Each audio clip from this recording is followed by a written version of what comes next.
অন্যায় করতে গেলে মানুষ ক্ষমা করবে না, মানুষ ভালোবাসবে না। ওই আওয়ামী লীগকে যেভাবে ছুড়ে দিছে আপনাদেরকে সেভাবে ছুড়ে দিবে।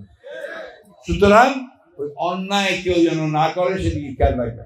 নেতাদেরকে অনুরোধ করব, নিজেরা অত্যন্ত শক্তিশালী নিয়ে আপনারা এই সমস্ত অপকর্মগুলোকে বন্ধ করার চেষ্টা করবেন। যদি করতে চায় আমাদের জেলা নেতাদের বলবেন, তাহলে পুলিশের কাছে দিবেন, সরাসরি তুলে দিবেন।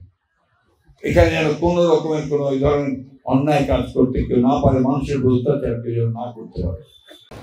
আপনারা সবসময় একটা কথা মনে রাখবেন যে আমরা সব সময় আপনাদের পাশে আছি। আপনাদেরকে নিশ্চিত করে বলতে পারি, আমাদের ঠাকুরগাঁ একটা শান্তপ্রিয় এলাকা। আমরা হাজার বছর ধরে এই এলাকাতে ভাই বোনের মতো আমরা বাস করছি সবাই। এখানে কারো যেন কোনো ক্ষতি না হয় সেটা আমরা নিশ্চিত করছি। যখনই কোনো গোলযোগ সৃষ্টি হয়েছে আমরা পাশে গিয়ে দাঁড়াইছি।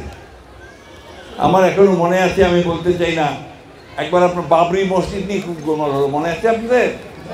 আমি তখন পৌরসভার চেয়ারম্যান ছিলাম।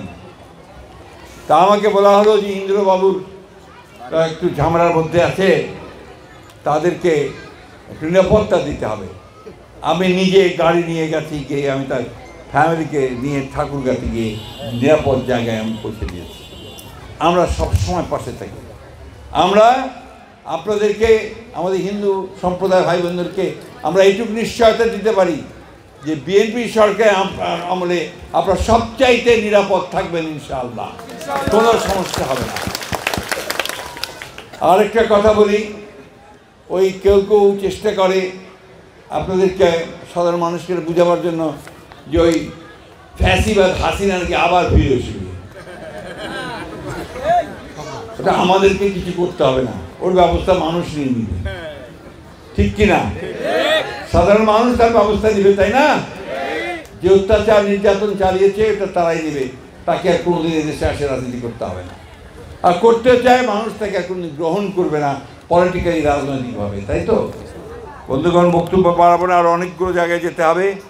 আমি তো তাড়াহুড়া করতেছি কারণ আমার সময় কম, এই জন্য আপনারা আমাকে ক্ষমা করবেন। আমি প্রায় মাঝে মাঝে আসি, আপনার সঙ্গে দেখা করতে পারি না, কারণ আমি যে দায়িত্ব আপনারা আমাকে দিয়েছেন, পার্টি আমাকে দিয়েছে, মহাসচিবের দায়িত্ব, তাদের সারা বাংলাদেশের বিএনপিকে আমাকে লক্ষ্য রাখতে হয়, দেখতে হয়। আমার নেত্রী অসুস্থ, নেতা বিদেশে, এই দলকে ইউনাইটেড রাখা, এক রাখা, সমস্ত সমস্যাগুলো সমাধান করার চেষ্টা, আমি সমস্ত দলকে ঐক্যবদ্ধ করে রাখার চেষ্টা করছি। বাকি আপনারাই বিচার করবেন আমি কতটুকু পারছি, কতটুকু পারিনি।